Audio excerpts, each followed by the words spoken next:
Hello, my name is Kieran Hayes and welcome to my Godox Litemons LE300BI review, where I'll be talking you through my own personal experiences with this awesome light over the last few weeks I've been using it, and why I believe this is great for both photographers and videographers. This light is not only amazing value for money, but its quality of light and intensity are fantastic also. So come on, let's get into it and I'll walk you through its features and, more importantly, my experiences with it.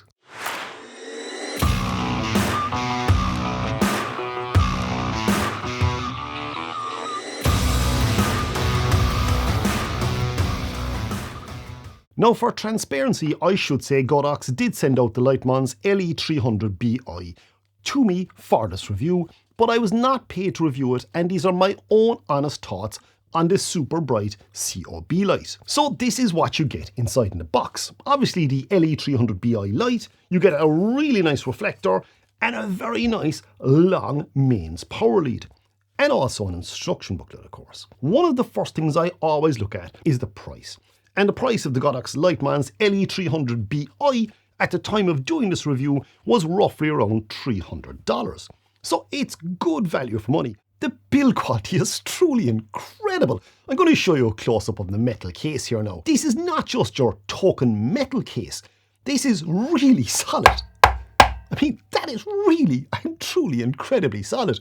And the only plastic parts are the handle here and the back plate where the screen and controls are located. The actual light stand then itself is also made out of really solid metal, and there's a nice big handle here. And by the way, the handle is the only plastic part on it. And before I forget it, there's also a slot here too as well for an umbrella mount. Once you actually tighten that up, that is not moving. I'm really putting all my force behind that to try and get that to move a small bit.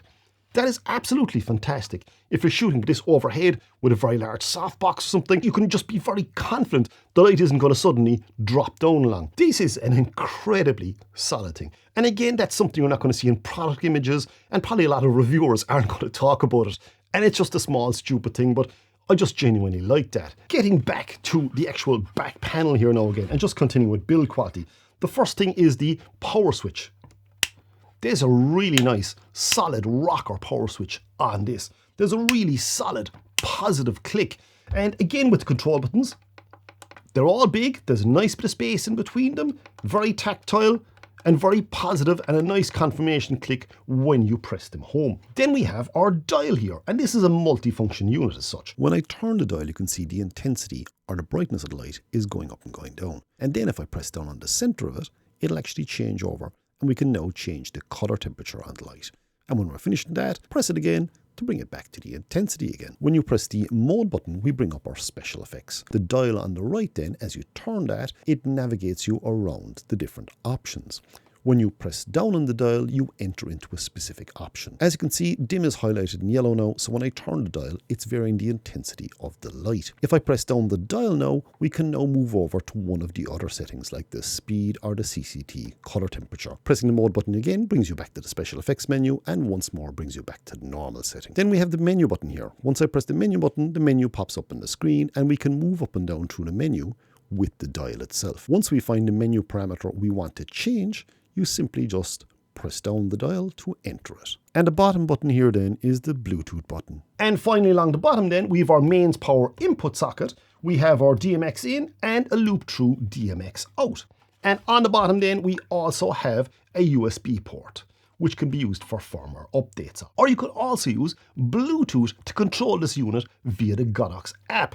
More about that later. I'm going to show you how that works. Now, before I even switch this on, I want to explain what I said earlier about this being great for photographers and obviously videographers too as well. I have used constant video lights for photography, and while they worked, they were never great, and part of that was down to obviously me using 150 and 200 watt units, and they simply weren't powerful enough. Also, the light from them wasn't accurate enough either too as well, which is incredibly important, of course. For example now, if I'm a meter away from the product, I can still shoot at f8 at ISO 100 and around 1/125th of a second. So that's great.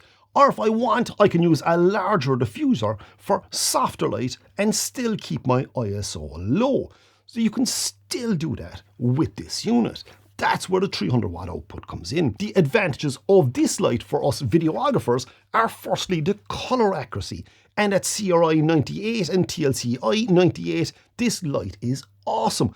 Coupling that up with the 300 watt output, giving you 58,900 lux at 1 meter with the reflector supplied at 5600 Kelvin.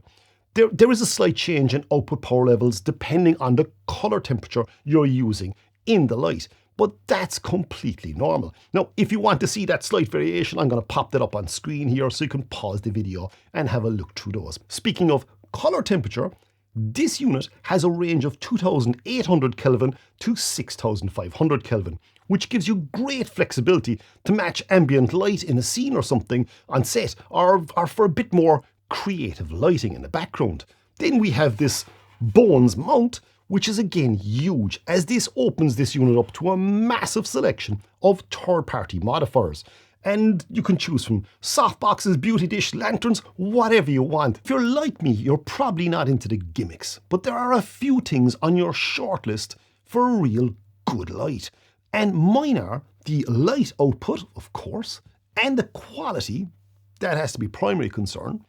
Controls or remote access, that is hugely important to me. Robust build quality or reliability. Then we get to fan noise. And finally then comes in value for money.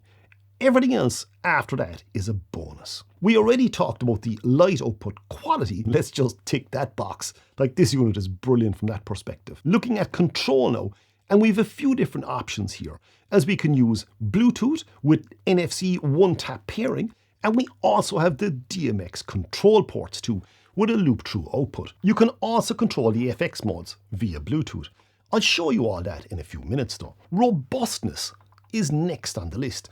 And this unit has been rock solid so far for me.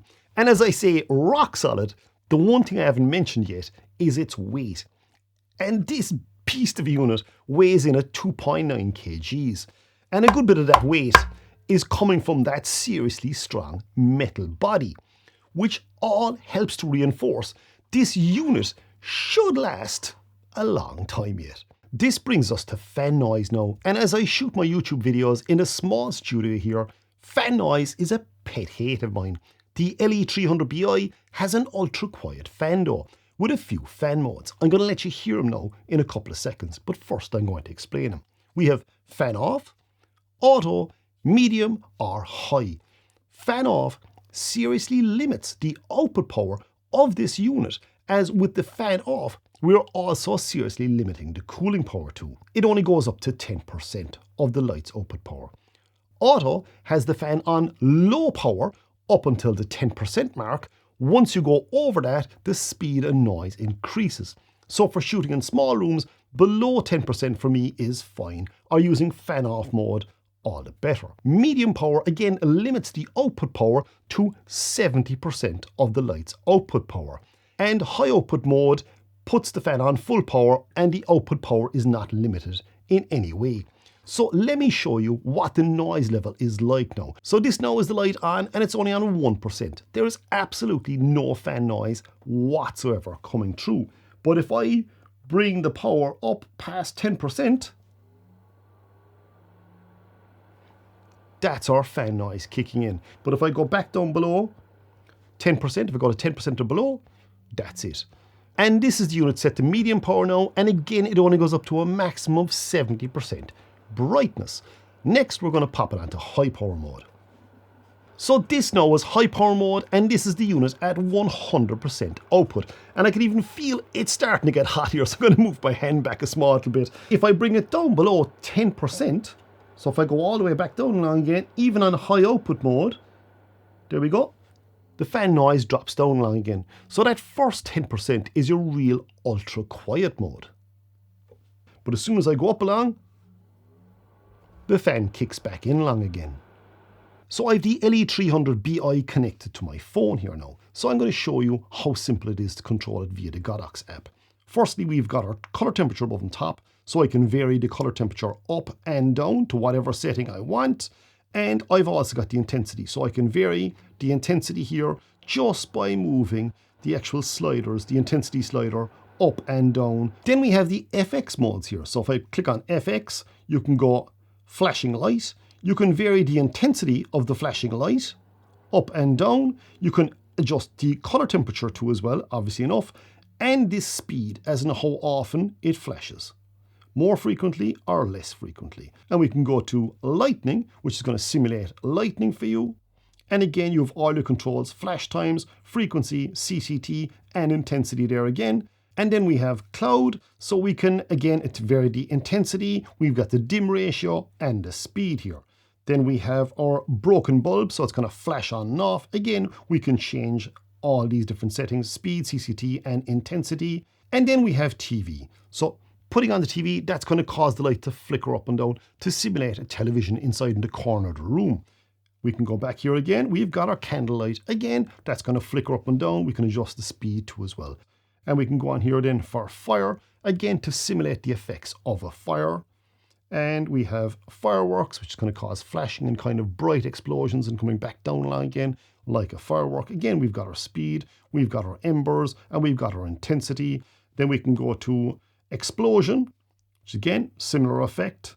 And then we have welding. So it's to simulate someone welding off in the corner. And then last one, we have SOS. And they are all the effects on this unit. Really simple to control and really easy to set up. So that's basically everything I can say about this unit. But if I were asked to sum up this light in just one sentence, I would say if you're a photographer or videographer looking for a single light that can serve well across portraits, interviews, content creation, and hybrid workflows, the Godox Litemons LE300BI is a very compelling choice. It hits the sweet spot of flexibility, build quality, and features, and all at a budget-friendly price. Now, if you are working in a very large space or needing a very long throw, you may still need higher powered lights than this. And if so, then check out the 600 watt LE300BI version. Or adversely, you might be working in a smaller space and not need the 300 watt output of this unit. So go for the 200 watt LE200BI version. So yeah, that's basically it. Thanks again for watching and see you out there, or see you in the next video.